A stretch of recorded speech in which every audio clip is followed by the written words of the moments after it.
It's hard because you're not doing it. Like, what is normal for you is the grooves, right? Like, why? Oh, I'm in a rut. It's like, well, you're in a rut because that's the thing that you keep coming back to and you keep doing and you keep digging it deeper and deeper and deeper. What's the hardest part about getting out of a rut? The very first hoist to get yourself up. And if you don't force yourself out of it hard and then intentionally keep yourself out of it, you're going to drift back in.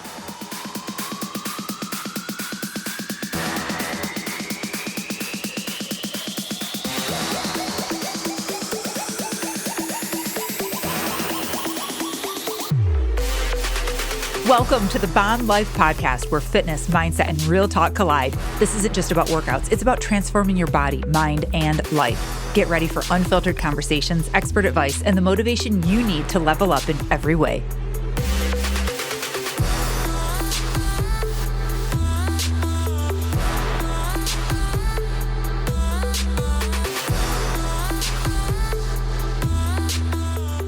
Hey everyone, welcome to the Bomb Life Podcast. Today we have Jeff Dalzell on. Welcome to the show, Jeff. Excited to be here. I am so excited to dive in today. Jeff and I met previously. I was on his podcast, the Fit Parent Podcast. You guys have to go over and check that out. Loved the conversation. We could have gone for another hour. We were ripping. Like, I was like, we should have booked longer. Right. Such Yep. good conversation, because I think we're on the same page with so many different things and topics. And it just flowed. I'm like, yeah, you got to come on Bomb Life. Yeah. You've No, got I'm excited come to be on. here. Well, this will be like conversation part 2. This will be the hour that we didn't record with Right. on mine. Right? This is part 2. And it's so cool to have a guy on. I have a lot of guys on. I don't have like majority women or anything, but it's always so cool to have a guy on, someone that's a parent, someone that's married, someone that's on the same page with all the health and fitness stuff and really trying to debunk the myths, the fads, and just, I don't know, help me put people in their place with the fitness crap. Like, I appreciate you, Jeff. I appreciate you. I appreciate, in an industry full of people trying to make it harder than it needs to be, like, we need more people trying to tell people the truth. Right? Exactly. Okay, so first I need to know your story. How did you get into fitness? Like, how did this become what you do and coaching others and stuff? Because this wasn't always Yeah. your path. No, so I was a teacher. I was gonna be Mr. Feeney from Boy Meets World. Like, did you ever watch that shit? Like, that was my dream. Like, I did. I was a high school math teacher for 5 years. I was a football coach, but you talked about getting married. So it was before I got married. So this is, I mean, we're coming up on our 9th anniversary here this summer. And before getting married, I was like, I'm gonna get in good shape for the wedding. But I did the roller coaster thing, right? Where I would do P90X. I did Insanity like 5 times. Like, screw Tanya. She's the worst. Same. Friggin' Tanya, man. Right? And I would do it. I would get ripped. I would get the after picture. I'd get the t-shirt. Like, I did it, go me. And then, it was eating boiled chicken and kale salads. And nobody likes kale because it tastes like the ground. And so I did that for forever. And so I was planning on, it was around December or January, and we were getting married in July. I was like, I'm going to get shredded for the wedding. Like, I'm gonna look so good. And then 6 months later, I'll probably be back here again, but like, we'll get in good shape for the wedding. I'll best shape of my life for the wedding.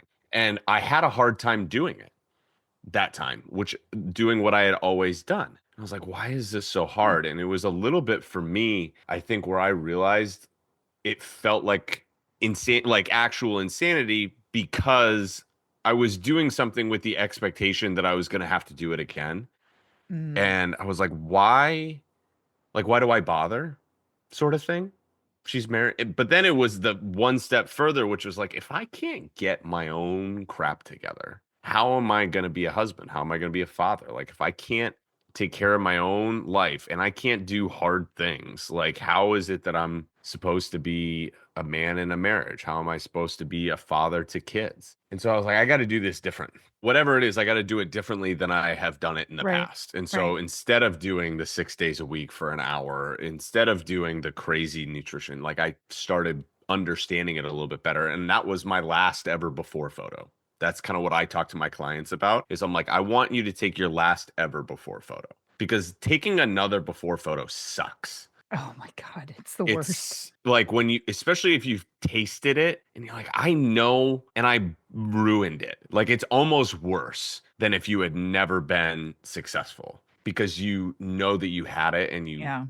dropped it. And so that was kind of the start of it for me. And then I got into fitness myself and I was like hardo in my early 20, mid Mhm. 20s. And I was like working out all the time because I enjoyed it. And then I started like coaching a couple of buddies because they were like, hey, help me. And they would come and work out in my basement gym. And Uh-huh. actually it was a storage unit in my apartment building. So we had like a decent sized storage unit in my apartment building that I turned half of it into a gym. And we called it the pain cave. Like And this they was didn't kind of the care. They heart. let you. They were just like, Well, it would no, it was like we all had our individual units. oh, It was like basically the basement for oh, my apartment unit. Like this got was ya. it was like part of the selling point was What that did you you had to call just it? I called it the pain cave. That was the level of like hardo I turned Right. into. Like you remember like everybody who's been on a fitness journey like remembers when it was like because then it flipped Right. where I was like I embraced the like torture Right. versus before it was like I hate this. This Mhm. is so bad, but I'll make myself do it. Then I embraced it. Like how hard can I push myself? And I was like, I'm Right. gonna go really. And then of course I became a parent, and you can't Yeah. do that anymore. But in the middle of that, I realized that Mr. Feeney is a television character, and high school kids don't want to learn math, no matter how fun I made it. And so I was looking to try to transition because I loved coaching. I was a football coach. I loved coaching. I Hmm. did the training for them. I trained my buddies. I enjoyed doing that. And so then I transitioned when I was looking to kind of like, okay, I like teaching. I like coaching. Yeah. How do I do this in maybe a different context? And I was like, do I go become a college football coach? And then I realized that's a young man's game because you make no money and you work a million hours. And I was married and we were thinking about kids. And so got into training. And that was so I'm 6 years into like officially doing it. But I've been a coach for 15 years since I Right. was 20 years old. Right. I love that. I love the transition of your journey. And I love the awareness part that you had too of Hmm. like, you said something so key of like, God, if I can't do this, am I going to be capable of doing man stuff as a partner and a parent one day? Do you know how many people get married and are in, or just in relation, not even like getting married at that stage, just in life in general that never stop and go, oh my God, if I can't do this, how am I going to ever do this? Like, I have got to get my shit together. People do not have that awareness aha moment. I worked in the wedding industry, so I've had a lot of lives. You've done everything. I've done a lot of things. I was just having a conversation the other You day say with I'm a stripper, I'm out. no. I don't have any. If you saw me dance, you would know that there's no way anybody Okay. would pay me any money for it.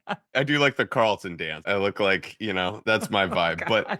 when I was teaching, I worked in the wedding industry like as summer. It was a good summer gig, like on the Okay. side, and I photo booths for weddings. Like we would bring photo booths to Mm, weddings. And so when I left teaching and I went into coaching, as I was building my training business, I actually ran this photo booth company and I brought photo booths to weddings. So I've worked at probably 200 weddings. And math would tell you half of those people aren't married anymore. I You know know. what I mean? And this is a sad thing. And my wife's a wedding photographer. You come home from some of those and you're like, if that makes it out of a year, I'll be shocked. And you can tell the people who are doing it because it seems like a novel idea. The people who want a wedding versus the Mhm. people who want to be married. Like the people who want to just like, let's do it because it's Yes. fun Yes. versus the people who recognize that like, dude, marriage is hard.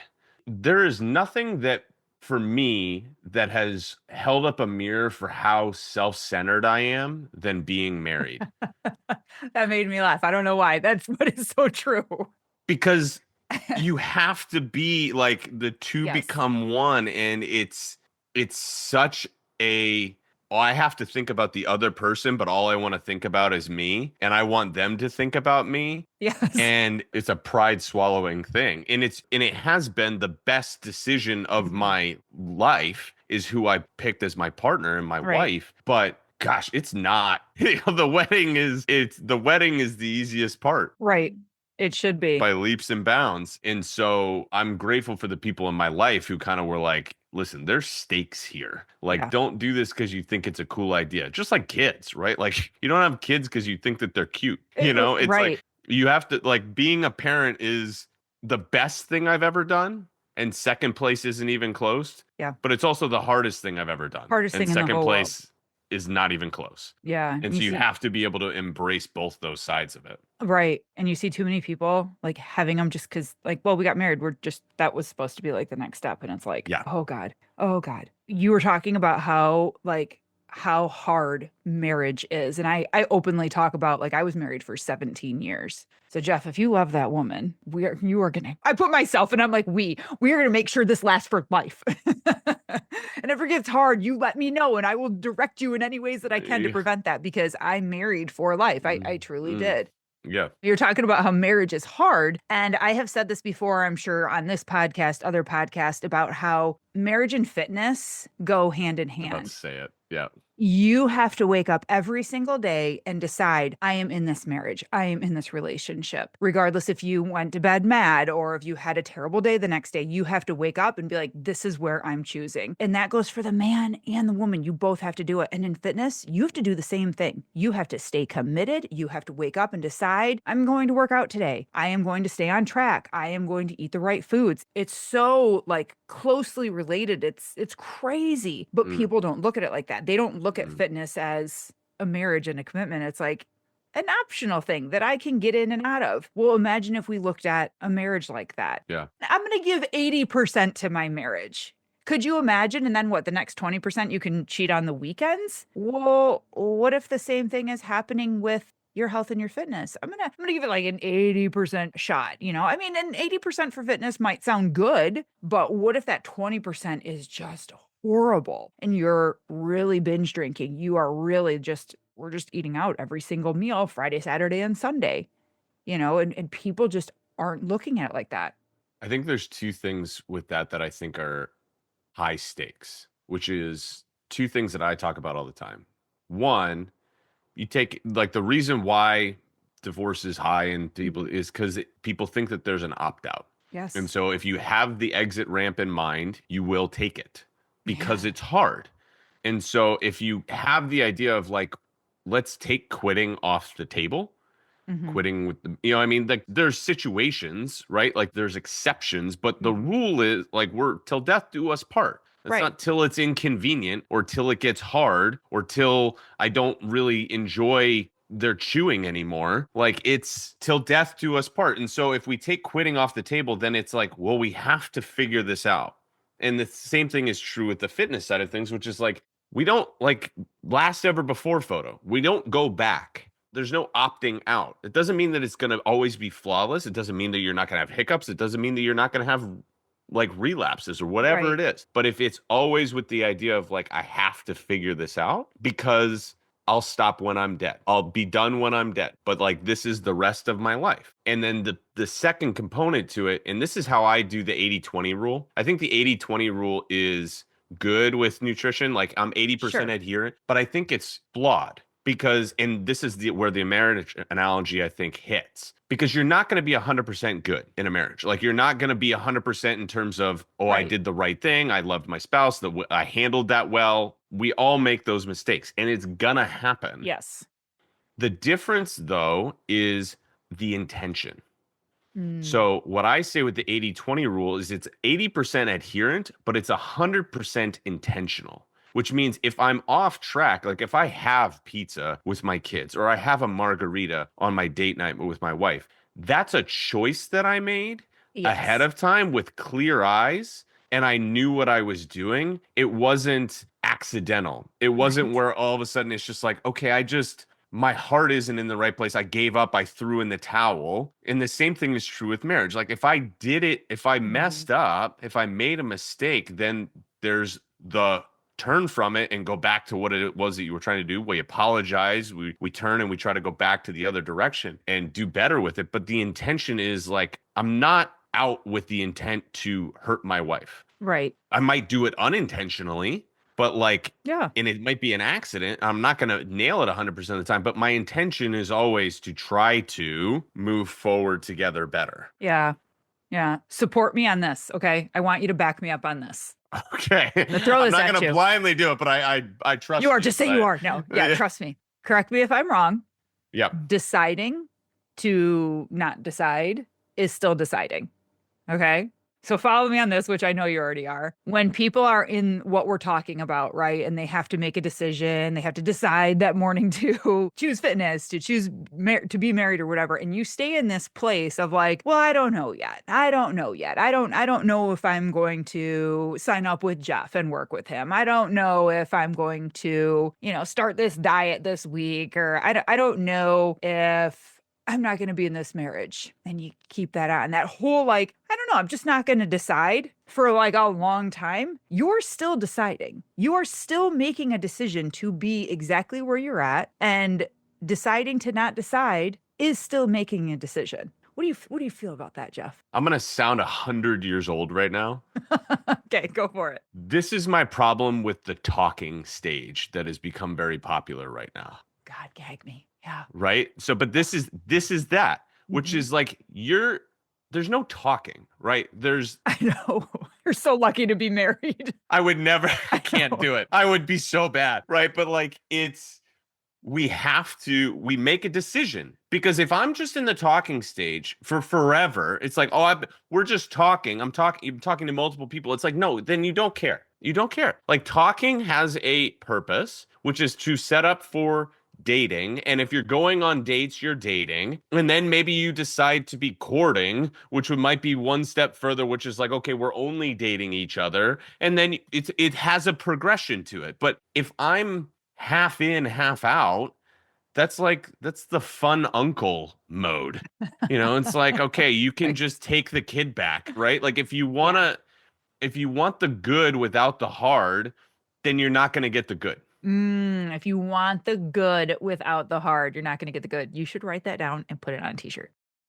That's your t-shirt Because statement. this is like, and you get this as a parent. What are the best moments as a parent?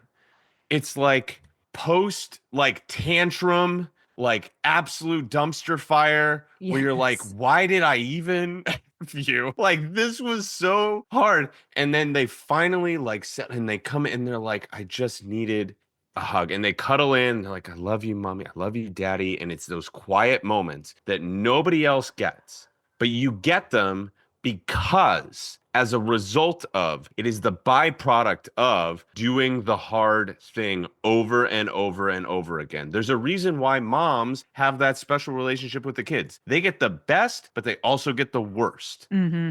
You get the peaks and the valleys, but you get the peaks because you do the valleys. Yeah. The fun uncle doesn't get the cool moments. They get No. some cool moments, but they don't get the real stuff. And if you're okay with the middle, be okay with the middle. Right. But you can't be upset with the results you don't get from the work that you don't do.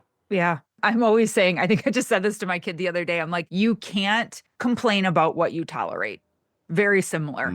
You Well said. can't. I said, you do not get to complain about what you tolerate. I think we were talking about friends, and I'm like, do you allow them to speak that way to you? Are you standing up for yourself? Because you're tolerating this. I'm like, honestly, you don't get to complain about this. And then I said it to a client the other day, and she was not very happy with me. But then she's like, I get it. I get what you're saying. And I'm like, no, but seriously, you are tolerating work just taking over your life. And I get it. I live there too. Like, I get it. But the world and life and kids and everything will just consume everything if you don't pause and go, nope, not today, Satan.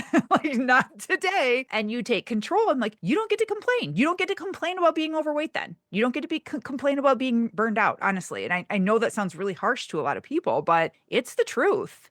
I have very little empathy for people who complain about the consequences of their own actions. Are we assholes for saying that? I don't think No? so. Okay. Because again, like, I don't do it even for my kids. I'll give an example from the other day. Like, and this has become the thing. So I have a 5-year-old and I have twin 3.5-year-olds, for context. Good God. We are efficient. We're efficient. You We are had 3 efficient. kids in like 19 months. Let's go. The thing now, any parent is, right, they get into a fight. And then whoever's the last is like, I did this because they did that. Well, I did that because they did this. And I'm like, the consequences of your own actions don't affect me. Like, he hit you because you punched him, and you punched him because he stole this. It's like, how about you both? You kind of got what you deserved here. Neither one of you handled it correctly, but also it's kind of your own damn fault. So, like, if you want something different, then do different. But if you're going to keep doing the same thing and expecting different results, then that's the insanity piece of it. And so I understand that it's hard, but we can do hard things. Right. Right. You can do hard things. Think about the 10 things that you've done today. You've probably done 10 things harder today than Yes. add protein to your dinner. Let me Yes. just be honest with you. Right. I'm going to be the whiny client with you. I'm going to be the whiny client. But Jeff, I love going to my Zumba class or my spin class. It's my favorite thing in the whole world. Can't that just be my workout? Like, but I love it. I don't want to go over to the weights. I don't want to lift because I don't know how and I don't want to look stupid and everyone's going to look at me and like, what if I do it wrong? And what if Jeff? What if is an anxiety question? Oh my God, it's such an anxiety question. What if, let me flip it on its head. What if you go and you actually get the things that you dreamed of getting? Right? Exactly. What if you're successful? Exactly. And then flip side, what if you don't? What if you stay here exactly where you are? Yep. What's the cost of that? I tell this story fairly frequently. So my co-host on my podcast, Amy, when I don't have another coach on, Amy was a client of mine years ago, and she still hosts a podcast with me. And this is pinned in the top middle of my profile on Instagram. I tell this story about Amy, which was she had a daughter who at the time was 7, who loved to go swimming, but Amy didn't feel great about her body and had tried to diet for, I don't know, since she was 15, like every girl of her generation. But didn't feel confident in her body, so didn't want to go swimming because she didn't feel comfortable in a bathing suit. And her daughter would always ask her to go swimming, and Amy would say, "No, why don't you ask your dad?" And then the previous summer, her daughter stopped asking her. Not out of malice, but she had learned swimming's a dad activity. And Amy realized she was opting out of an experience that she might have for 1 or 2 more summers, because she wasn't doing the other things that she needed to do. Why do I feel emotional? I cried when she Why do I feel emotional? She cried when she told me the story. I cried when I If you're a parent, heard it, and I cried the first time I wrote it. Oh my Because what is the cost of staying? And it's not just because if you say to me, I want to lose weight because I want to feel confident, that's great. 100%. You have to go further than that. We talked about it on our episode, which is like, you got to define that why. It's like, and we talked a little bit about the clip that I posted was like, what is the cost of inaction, both for you and for the people in your life? Because you're going to miss your daughter's entire childhood of wanting to go swimming. Mm-hmm. And that story has a positive ending. Amy made great strides. She went to Poland, I think or Portugal. I don't know. Portugal would make more sense. She went to Portugal that summer with her daughter, and she sent me a picture of her swimming in the ocean in Portugal with her daughter. Aww. Okay, I feel better. But 20 years of trying to be successful. And it was the first time that she articulated what it was costing her, because she was like, I just want to I want to feel confident. I want to feel comfortable. Right. And it was like, in what context? Well, like in a bathing suit. Why? What does that look like? And it was the first time that she realized what it was costing her. Right. And we talked a lot about on your episode on the Fit Parent podcast about short-term instant gratification now in the world we live in and stuff. And you telling this story, it's just making me think of like so many people that I know, even some clients come to mind, and they don't realize that they don't even know yet what staying and doing nothing will cost them down the road. They don't know yet. I can think of a couple people that have like grandbabies being born. They were a young parent, so now they're a young grandparent, and they have like these newborn babies. And I can think of like 5 different people in this situation right now, and they need to take action, and they have no idea that if they don't, they're going to be worse off than what they are right now. And in 5 years, when that baby is 5, they're going to be missing kindergarten shit and running and playing. And you know how active a 5-year-old is. It does not stop. It doesn't stop. And they're going to be missing it. Like, we don't think long term. We don't think down the road of what you're doing now is preparing you for that. So yeah, your situation is shitty right now and it might not be enough to get you moving and changing, but like, are you thinking what's going to happen in 5 years? Because you're going to blink and it's going to be, your 5-year-old is going to be 14 in a matter of days. Like, COVID was 5 years ago, and that's it nuts. feels, which Oh is my God. bonkers, right? But like Right. COVID was because my son was born 3 weeks into COVID. Like COVID was over 5 years ago, and we're like, that was last year. Like that was like a year and a half ago. Yeah. No, it was 5 years ago, and it's very easy for life a little bit, Hmm. and it doesn't mean that it's easy Hmm. to do the thing, but like it's I talk about like think about New York City in March of 2020. Right. Like they're out. They didn't even know where they were going, but they're like, we got to get out or we're gonna Right. die. Like the staying here isn't gonna work. Like you Yeah. have to have your point A and be like, why can I not stay here? Hey, Bomb Life fam, I have a question for you. Are you the kind of person who crushes it at work, shows up for your family, checks off every to-do list, but when it comes to your fitness, your energy, and your confidence, it feels like something's missing? You might be doing the workouts, listening to all the right podcasts. I mean, you are listening to this one, but deep down, you know you're just kind of going through the motions and you're done playing small in this area of life. That's exactly why I created Fit Mind Coaching, my private one-on-one program for high-achieving women and men who are ready to level up. This isn't just another fitness plan. This is about building the body and the mindset to match the life you're working so damn hard for. Because success in business means nothing if you're hiding in hoodies, avoiding mirrors, or dragging through your day with zero energy, or showing up on Zoom meetings feeling good from the chest up, but praying no one ever sees what's going on below the screen. We're talking about fat loss, muscle building, and real confidence that bleeds into every area of your life, your boardroom, your bedroom, and your parenting. You want it all? Good. You should have it all. Let's go. Click the link in the show notes and book your free call with me today. Let's build the strongest, most confident version of you inside and out. You're ready for more, and I'm ready to show you how. Back to the show. Will you tell the lumberjack story for me? Yes. Because I want to kind of transition into this of like, because I know you're just as passionate about this as I am, and how taking care of ourselves is like the least like selfish thing that you can do, and how much it's ingrained in us, especially moms, because I like my mom was always there. Like we were her job, constant access, right? And time away from us and from her, like it was ingrained, like that's how you're a good mom. That will be selfish. Well, who will take care of your kids then? Who will bake them cookies after school? Like, who's gonna like do all of these things? And a lot of women are like, well, I worked all day. There's no way I can go to the gym after. Like that would be so selfish of me. Give me your guy thoughts on this. So there's a story about two lumberjacks, and every day they start chopping wood at the same time, and every day they stop chopping wood at the same time. And every day one of the lumberjacks leaves for an hour in the middle of the day. And every day that lumberjack chops more wood than the guy who stays there all day. And this goes on for weeks, this goes on for months, and the guy who's there all day finally gets fed up and he's like, dude, what the heck? Every day we start at the same time, every day we stop at the same time, and every day you leave for an hour in the middle of the day and you still chop more wood than me. Where do you go for that hour? And the guy who leaves says, that's when I go home and I sharpen my axe. I think oftentimes we think that taking time is selfish, but instead we end up trying to chop wood with a dull axe. It's frustrating. It's harder than it needs to be, and it's inefficient. So let let me give an example with the mom who comes home and she's like, all right, I worked all day and I have 3 hours at the end of the night and all of this stuff.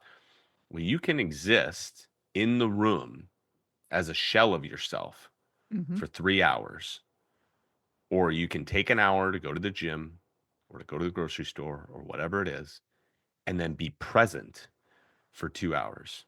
Parenting is not a participation trophy event. You don't get credit for just being there Mm-hmm. in the room. Mm-hmm.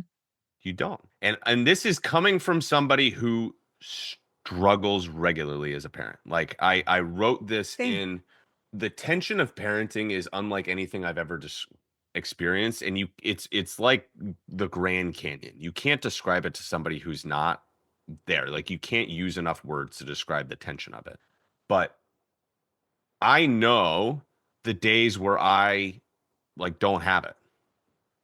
And those are the days oftentimes where I am, the age-old analogy of trying to pour from an empty cup. Yes. I got nothing in the tank. And so what do I do on those days? I am going to have a lot less. This was yesterday for me. For the for like full this was yesterday for me. Oh my God. So my wife went on vacation last week with her mom to Disney, just the two of them to Disney. They hadn't gone on a vacation together in a decade. My wife hadn't been on more, and I was like, go. This was my idea. I was like, go do the thing. I didn't time it up the best because my parents were also in Italy for that week and this week. So it was Mm. just me with the kids. And we're fine. Like we honestly still have three kids. They're still alive. Like the house didn't burn Winning. down. And I regularly do this. Like I think one of the reasons why I relate to mom clients more is I'm the primary caregiver for my kids with my job. I have a little bit more flexibility. I have a day every week anyway where I have at least my oldest home with me. So I had a lot of days, right? It was Monday, Wednesday, Saturday, Sunday, and with all three of them last week, and then Thursday with my oldest. So I was like a little bit tapped. And then Monday of this week, I had all three again. And then yesterday was all three. So it was like out of like 9 days, I had all three kids, like five of them. So I was like, I reached a boiling point and I had less patience. I got more easily frustrated. And my response was disproportionate to the things that they were doing. And Mm. they don't Yeah. understand. Right. They're like, why is it that dad is doing this when this doesn't feel like it merits it? And they're getting hurt and upset when I'm like, can you just do the thing that I said? And they're being 5 years old and 3 years old. They're doing age appropriate things. And I'm like, why aren't you just doing what I told you to do the first time I told you to do it? As if they're not 3 years old. But that's a me thing. That's a me problem that they are then paying the cost for because I had reached a point where I had nothing left to give. Right. So we have to take that time to take care of ourselves, and we have to do it regularly because when we Yes. reach that point where we're empty, this is one step. Forgive the 15 analogies here, but like, you ever notice how long it takes the first quarter of your tank of gas to go versus the last quarter of your tank of gas? Right. Like you drive for like a week and a half with the first quarter of the tank, and then the last quarter of the tank goes like 4 miles, and then you're on zero. It's actually, now that's a little bit extreme, but it's actually true. Your car runs more efficiently on a full tank of gas. Yes. So if you're constantly just like barely eking up above empty, you're going to be running less efficiently. Your car's not going to last as long, and you're going to run out of the gas a lot faster. You have to get full, and you have to do your best to try to keep yourself full. Right. You said something so key too about you have to do this regularly. You have to like keep it going. Like, and I always talk about like putting in the reps. Like, if you want this to grow, you have to rep it out like all the time. Like, you got to build that muscle. You're not going to get good at showing up for you, sharpening that axe if you don't do it on a regular basis. Like, because we're so programmed in our head of like old ways, old habits, old patterns. And I think too many people just expect like, oh, I heard Jeff say this on the podcast, I'm going to do this tomorrow. And then they don't do it again until the following week. And they're like, what was I supposed to do? How do I do that again? Oh yeah, this is how I do it. And then they like fail miserably, like, and they don't realize that repetitive doing it, showing up, even when it doesn't feel good and it feels gross and yucky, or it's not perfect, they feel like there's no time to do it. You still have to do it over and over and over again. Motivation is a momentum game. Yes, sir. People are like, I'm not motivated to do it. Like, ain't nobody motivated to do it. Action precedes results, which precedes further motivation, which leads to further action. But it's a momentum game. It's like a Luka Hochevar. Do you know who Luka is? Oh yeah. So Luka has the analogy that I love a lot, which is like a Ferris wheel. Imagine if you were trying to get a Ferris wheel to start. Have you heard him give this analogy? Yes, I love it. If you're trying to get a Ferris wheel to start, what's the hardest part? It's the first push. But if you just push it once, it's not going to go very far, and it's not going to last for very long. But if you keep pushing it and you keep pushing it, eventually all it takes is one finger just to keep the thing going. And you can miss, and it'll still keep going, and it requires less effort to get it back to what it was before. But if I try to like every time have to hoist it, it's going to be like, why is this so freaking hard? It's hard because you're not doing it. Like, what is normal for you is the grooves, right? Like, why? Oh, I'm in a rut. It's like, well, you're in a rut because that's the thing that you keep coming back to and you keep doing and you keep digging it deeper and deeper and deeper. What's the hardest part about getting out of a rut? The very first hoist to get yourself up. And if you don't force yourself out of it hard and then intentionally keep yourself out of it, you're going to drift back in. Yeah. Every single time. Every time. Our brain loves what's familiar. I say this all the time, and it will constantly try to get back to what it knows if you're not pushing it and forcing it. Okay, I have to ask you about this because we talked about this before we hit record. I'm like, oh, I got to bring this up. Mr. Jeff coached his wife Yes. after her last pregnancy with twins, which I don't think I Yes. realized that. I'm not sure I realized the last two were the Yeah. same It age. was, I mean, my wife was like pregnant. It was 18 months out of 27 or something like. It was actually 19 months because we actually interesting story, right? And we'll tell this story because I think it'll be relatable. So we had an accidental pregnancy post our oldest, like 9 months in, 8 months in. He was 8 months old. She had a positive pregnancy test, and we were like, what in the Oh my world? God. And then she miscarried, not very far along. It was like I forget what they call it, but it was like nothing ever formed. It was, Right, there was empty sac basically. right.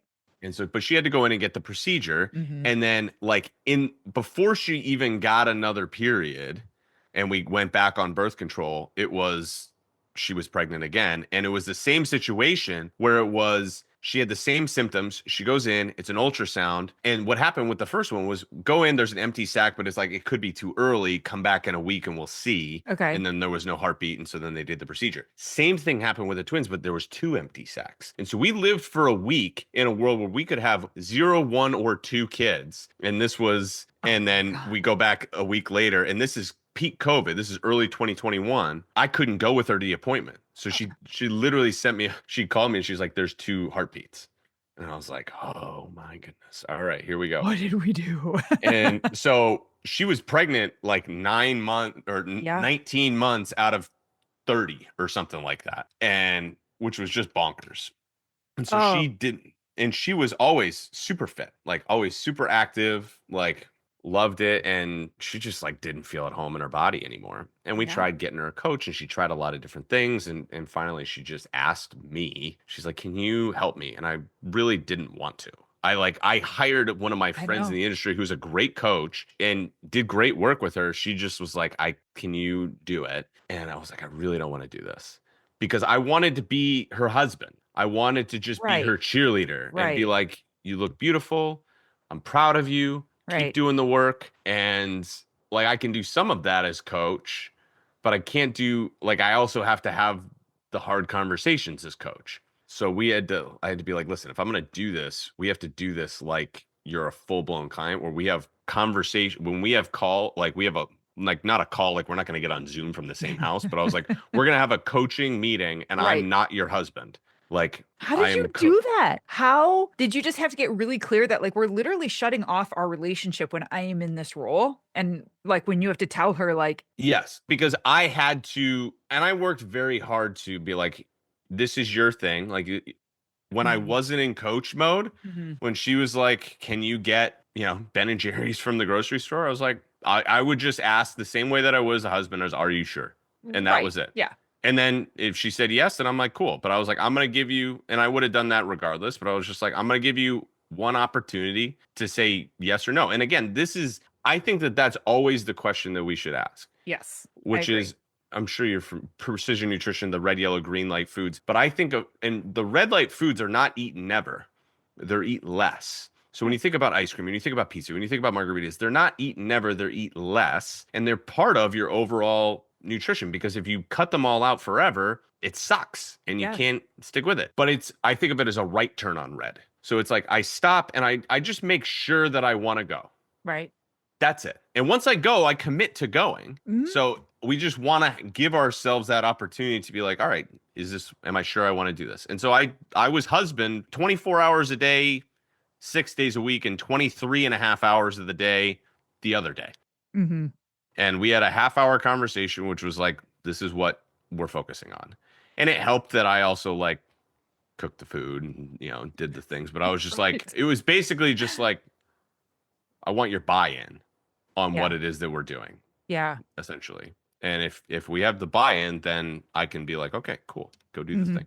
Because this is just it's such a topic that's such a slippery slope. I did a Yeah. podcast with Nate Palmer. Actually, you two should Mm. connect for sure.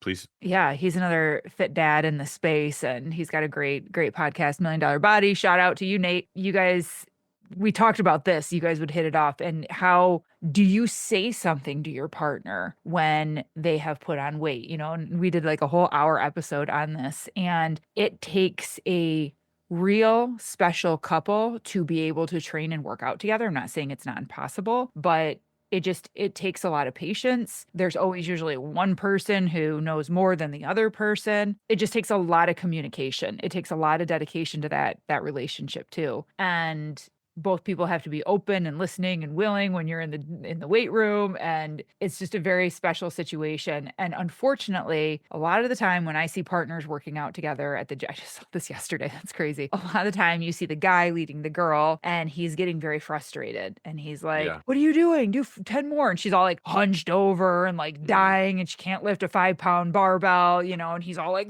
this, and he's got like a 70 like showing off. And I'm just like, oh my God, dude, you lost your patience with her like an hour ago. Yeah. And then she hates it.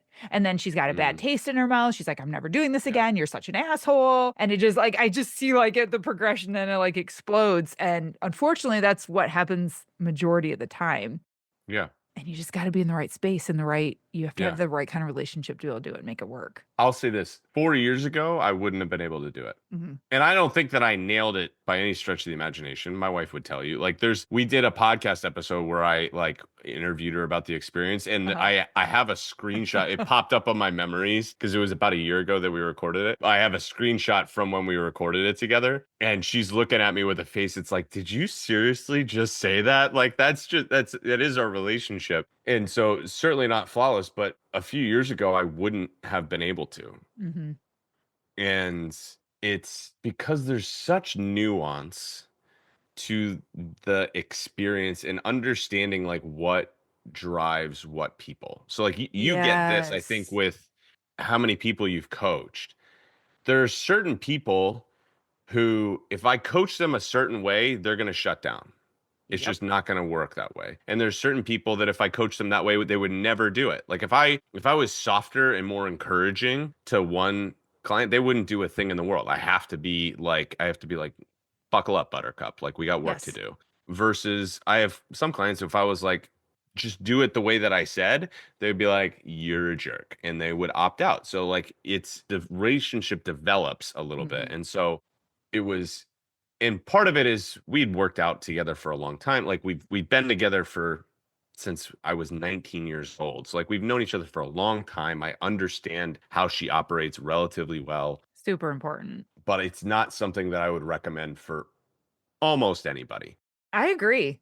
Like any coach, like I would, and I tried not to. Like I did, and right now, like she's recovering from a hip surgery, and I hired it out to a coach friend of mine because I was like, one, I don't know hip rehab nearly as Right. well as some of these other folks, Right. and two, I'm getting to the point where I don't like I want to be just like optimist cheerleader, Hmm. and that's tough to do when I have to hold you to the standard. Yes.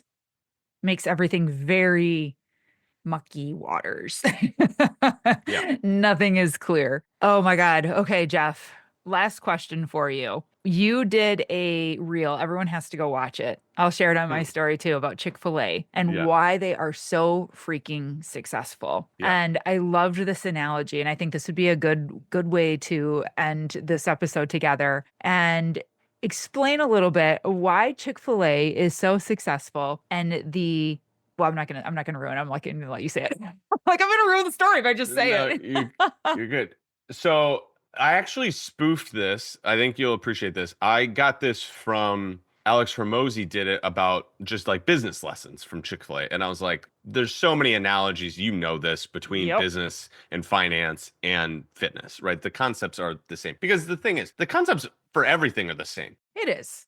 Like Let's be fitness real. is just the place where we're applying it. And this is where I say like you can do hard things. Like you do hard things in other areas. You Mhm. have the skills that are necessary. You have perseverance, you have discipline, you have organization, you do all of these things. It's just applying them to this concept. And so that's a choice sort of situation and an understanding. But Chick-fil-A, if you don't know, I'm gonna forget the three. I think it's Starbucks, McDonald's, and one other Taco Bell? on I think maybe Taco Bell combined per store, Chick-fil-A makes more That's than all crazy. of those combined per store. And if you don't know Chick-fil-A, first of all, go get Chick-fil-A. Like, I don't know what you're talking about. It's delicious. But also, the reason why they're successful is a couple of reasons. One, Chick-fil-A's got like 10 menu items. Yeah. And so they're all basically the same thing. It's just Mhm. chicken, right? They just do chicken. They do chicken nuggets and they do them grilled. They do chicken sandwiches and they do it grilled. Like that's essentially the thing that they do. And they do waffle fries and they do shakes versus all of these other ones that have this elaborate menu. It's like, I'm going to bash this right now. You know what's like good at Cheesecake Factory? Nothing. You want to know why? Because the menu's 17 pages long. It's You a want to know when you Bible. know that a restaurant is going to be good? When you go to the thing and they hand you the sheet and they're like, this is what the chef made today. There's four choices for the Yeah. entree. And you just say, I'll have the lamb. And it's like, doesn't even matter what's with it because you just trust that they're going to do it really good Yes. because they focused on the one thing that was actually going to move the needle versus trying to do everything and doing it all mediocre. Don't be Cheesecake Factory, be a local chef place, right? Exactly. The other thing that again, Cheesecake Factory never took on debt. They were always profitable. And so their revenue grew year over year. They've never had a down year because they never took on debt. You remember Boston Market? I told this story, but I was like, oh Mm. my gosh, Boston Market. Maybe it Yes. was more popular where I was. It's an But East like Coast Boston, thing. Boston Market grew really, really fast, really, really wide because they took on a ton of debt and it collapsed them. Chick-fil-A built on what they tried to do. So don't try to go too far too fast. Get a win, build on it. Be successful. Start with something doable, nail it, and then once that's nailed, do the next thing and build and build and build. And the last thing is Chick-fil-A stays closed on Sundays, which means that they leave 17% of their potential Oh yeah. profits on the table. And there are days where I'm like, man, I could Hmm. really, and then it's like, oh, it's closed on Sundays. Why? Because of their principles, Right. the things that they believe in, and they stay true to the things that they believe in. And so I have a concept called the fit life, which is like build this thing based on what it is that you want it to be. Like I don't care too much right now in this stage Mm. of my life to have abs that cut glass.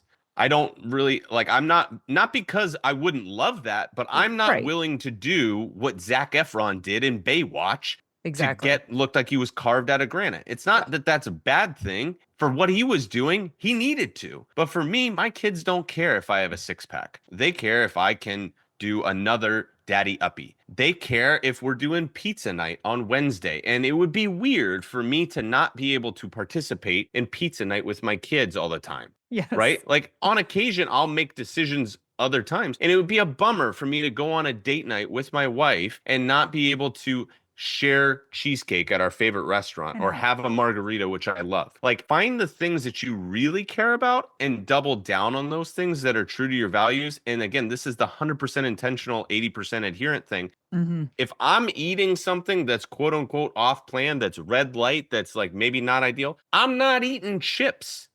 And it's not because chips aren't good. Right. It's that I don't care all that much about them. I want to do the things that really matter to me. And so you get to pick what fit looks like to you. There are some like hard and fast, like you can't say you're fit when you're like 100 pounds overweight, something Right. like that. But you can choose where on the spectrum you want to land. Hmm. But it has to be aligned with the things that you say that you want Yeah. and those principles that you have in place. And so if you can't enjoy the things that you want to do with the people that you love, then you're missing out and your Yeah. routine is too restrictive. And it can go the other way where it's like that was me with the pancake. It was like, "Oh, I can't come hike right now cuz that'll affect leg day tomorrow." Like, no, that's garbage too. So like you got to be able to find that balance. And so that's why Yes. my logo is half a pizza and half a weight plate. I don't know I if you ever saw saw if you that. saw I that. did. I saw it on your sheet. That made me laugh. But it's true. Because it's a matter of picking the things that really matter. Yes. Yes. And there are a lot of things that really matter, like going Mhm. swimming with your daughter. Go and swim with the daughter. Yeah. Just to piggyback off the laser focus aspect of it and the limited menu. Like I see so many people they're trying this and then they're trying this. And then they're like, well, I'm going to talk with this nutritionist and then I'm going to try these cardio things, on my treadmill, like 5 days a week. And then I'm going to lift 2 and then I'm going to try this class and then I'm going to do this. And I think the whole focus of like, what are your intentions? Like you said, build on what you want and then stick with it. Stick with what you're after. And too many of us, because we got shiny, glittery things all around us. Yeah. Everywhere, like squirrel, unicorn. Like, people are doing this now. Oh, well, maybe I just need a little kick in the butt for this. Maybe I just need a little boost with this. And it's like, knock it off, clean it up, get focused, stick with one thing or two, like whatever that looks like, and work on that. And again, that could be something as simple as a walk. Yeah. 6 days a week. You're walking. I have a dude who literally lost 50 pounds walking in a year, walking and just being intentional with his nutrition. Totally believe it. He didn't track a thing, didn't do a single strength training workout. Dude just drank a bunch of water, walked, and made intentional choices with his nutrition. Totally believe it. But he did it for a year. Like, expand your time horizon. Like, Chick-fil-A wasn't an overnight success. No. But they dominate because they did it better, more consistently for longer than everybody else. Mm-hmm. Because again, do you want success for the moment or do you want it forever? Because taking another before photo sucks. So just take the last one and do a thing and give it enough runway. Yeah. Like, it's going to take more time than you think it will. But at the same time, it's going to take less time than if you try a bunch of different things. Right. Because you could do a 12-week program every 6 months for the next 12 years, or you could do it right for 12 months and then keep it for 12, 50 years. Exactly. Doesn't Exactly. matter. Oh my God, Jeff, you are amazing. We are so lucky to have you on here. Okay, tell everyone where they can find you, where they can work with you, where they can listen to you. We'll put it all in the show notes too, but I always like my guests to spill it.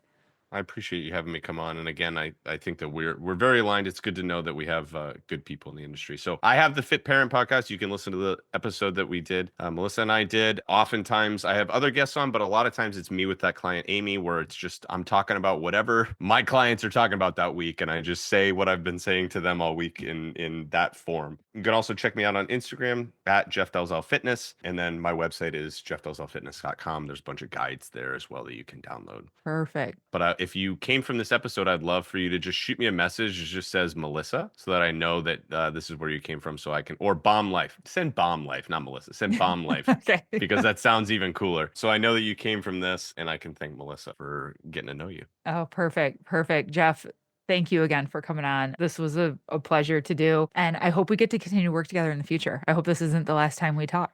Absolutely. No, me too. Everyone stay safe, stay healthy. Until next time. The Bomb Life podcast is for informational and entertainment purposes only. The content shared here is not intended as medical, legal, or professional advice. Always consult with a qualified professional before making any health, fitness, financial, or legal decisions. The opinions shared on this podcast are personal experiences and insight. So if you need expert guidance, go find the right professional for you. Thanks for listening.